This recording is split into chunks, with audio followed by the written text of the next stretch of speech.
Vamos conversar agora com o especialista em direito penal, José Eugênio Mendes, que está online conosco. Boa tarde, doutor, tudo bem? Obrigado por nos atender. Boa tarde, é uma honra falar com vocês hoje. Doutor, pelo que foi dito até agora, considerar a suspeição do ministro Alexandre de Moraes nos inquéritos é algo razoável? Olha, esse caso ele tem algumas questões tortuosas que nós temos que considerar. Primeiro de tudo, nós temos que descobrir, por parte da Polícia Federal, o que é verdade e o que não é. Porque uma vez que o ministro Alexandre tenha ouvido o plano e não relatou, e assim como o senador do Marcos Duval falou, tenha dito que ele não precisava reportar isso, é um caso, e aí haveria clara suspeição. Por outro lado, nós podemos estar falando de uma manobra para tirar o ministro da presidência desse inquérito. Porque imaginemos, qualquer pessoa que esteja na presidência de um inquérito, eu posso chegar e dizer que ela ouviu alguma coisa e que não relatou, e assim eu poderia escolher quem é o julgador. Por isso é uma questão muito tortuosa que vai precisar ser apurada melhor nas investigações.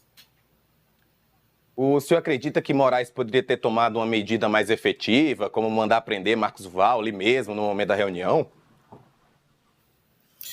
Olha, eu acho que não, por alguns motivos.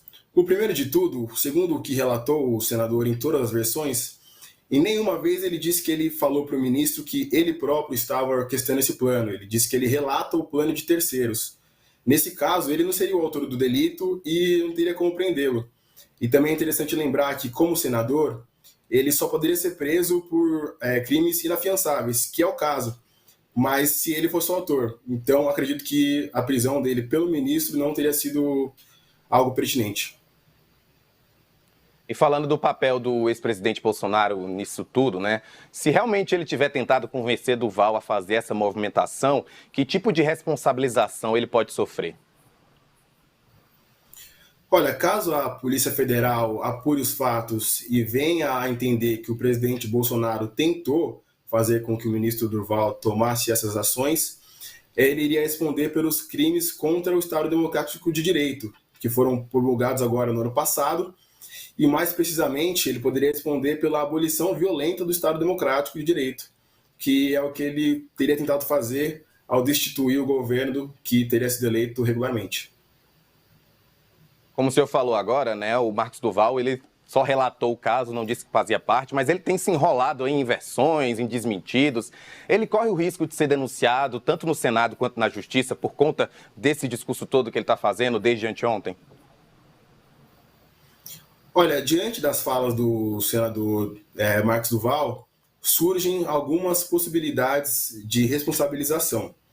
Primeiro, se a Polícia Federal apurar tudo e entender que o presidente Bolsonaro não falou nada, o senador pode incorrer em denunciação caluniosa, que é quando você imputa a alguém um crime falso.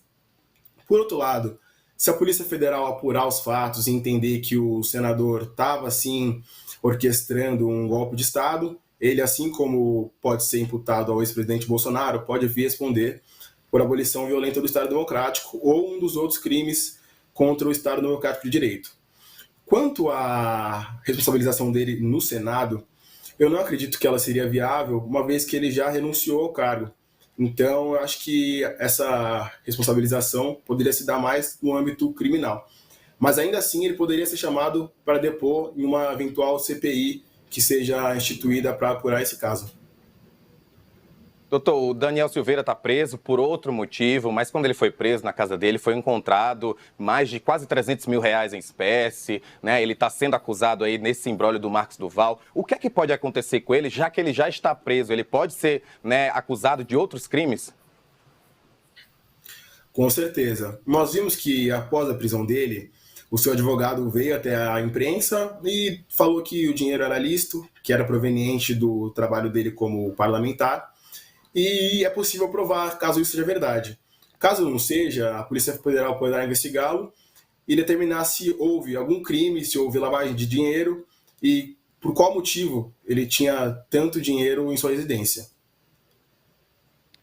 Tudo bem, a gente conversou agora com José Eugênio Mendes, que é advogado especialista em direito penal. José Eugênio, muito obrigado, viu? Espero ver você aqui de novo no nosso Boletim Metrópolis. Muito obrigado, espero ser convidado mais vezes, foi uma honra.